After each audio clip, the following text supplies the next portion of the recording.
Bismillahi mina seytaan rajim bismillahi rahmaani rahim mbokk yi di safoo di ñu seetaan ñu ngi leen di baax di leen ziar di leen nuyoo fii ci Xelcom ziar général bi nga xamante ni jamaatu saalixiina moo koy def fii ci kanamu Serigne Cheikh Mbacké moom Serigne Saliou bii di 5e édition bi daaw ñu ngi ko defoon Touba ci kër Serigne Cheikh moom Serigne Saliou bi nga xamante ni fa lañ ko fekkoon foofu ci Touba ren nag Serigne bi woote ko fii ci nga xamante ni mooy daara Taysiroul Assir bi nga xamante ni moo nekk Xelcom daara jamaatu saalixiina mi nga xamante ni mooy organiser ziar bi nga xamante ni mooy ziar saalixiina ginnaaw bi nga xamante ni Serigne bi woot na ci tool yi ba tool yi jeex ñu ànd ak Serigne Djili mi nga xamante ni moo jiite mboolem bi nga xamante ni mooy jaayari jamaatu saalixiina fii xidmatul xadim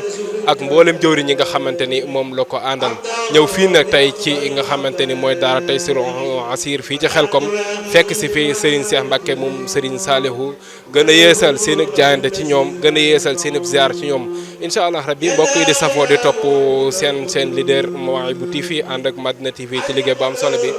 dana leen dégtal lépp loo xamante ni mooy am fii ci ziar na leen ko daan dégtale ci kaddu yi nga xamante ni mooy kaddu yi Serigne Cheikh moom Serigne Saliou kaddu yi am solo kaddu soñño yi nga xamante ni moom lay soññi taalibe yi delloo leen ci li nga xamante ni mooy liggéey bi incha allah rabbi dana leen dégtal lépp loo xamante ni moo fi am wasalaamaaleykum wa rahmatullahi taala wa barakatuh